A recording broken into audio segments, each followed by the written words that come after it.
అందరికీ నమస్కారం.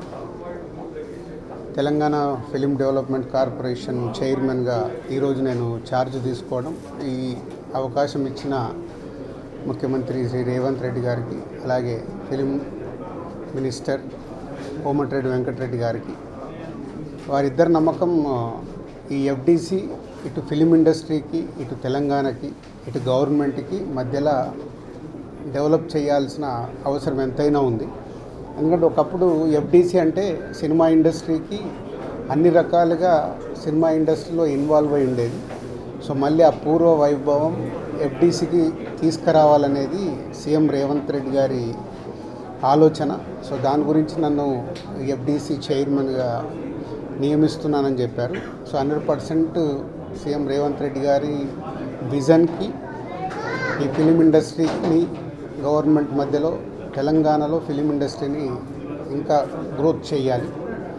అలాగే తెలంగాణ ఇంతకుముందు తెలంగాణ తెలుగు సినిమాలకి, అలాగే ఇప్పుడు స్టేట్స్ సపరేట్ అయిన తర్వాత తెలంగాణలో తీసే సినిమాలకి ఎంకరేజ్ చేస్తూ ఈ సంస్కృతి, తెలంగాణ సంస్కృతిలో సినిమాలు వచ్చేలాగా ప్రయత్నం చేస్తూ తెలంగాణలో ఫిలిం ఇండస్ట్రీని గ్రో చేయాలి. అలాగే తెలుగు ఫిలిం ఇండస్ట్రీ ఇప్పుడు హైదరాబాద్లో మద్రాసు నుంచి హైదరాబాద్ వచ్చినప్పటి నుంచి ఎంతో తెలుగు ఫిలిం ఇండస్ట్రీ గ్రో అయింది. ఆ గ్రోత్ ఇంకా పెరిగేలాగా ఇండియన్ ఫిలిం ఇండస్ట్రీని కూడా హైదరాబాద్లో ఎన్నో షూటింగ్లు జరుగుతున్నాయి ఆల్ లాంగ్వేజెస్లో, అది ఇంకా గ్రోత్ అయ్యేలాగా ఈ ఫిలిం ఇండస్ట్రీకి హైదరాబాద్ బేస్డ్గా ఇండియన్ ఫిలిమ్స్ గ్రో అయ్యేలాగా చేయాలి.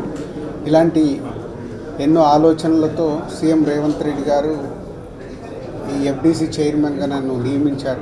సో ఫిలిం ఇండస్ట్రీలో ఇటు Telugu film chamber of commerce కానీ, అలాగే Telangana film chamber of commerce కానీ ఫిలిం ఇండస్ట్రీకి కావాల్సినవి గవర్నమెంట్ నుంచి ఏమేమి పనులు చేయాలి, ఏమేమి చేయాలని ఎఫ్డిసి వారధిగా ఉంటూ అటు ఫిలిం ఇండస్ట్రీకి, ఇటు గవర్నమెంట్కి, ఇటు ఫిలిం ఇండస్ట్రీ అంటే ఇక్కడ తెలంగాణలో ఉన్న ఎగ్జిబిటర్స్ వాళ్ళకి ఎన్నో సమస్యలు ఉన్నాయని చెప్తున్నారు.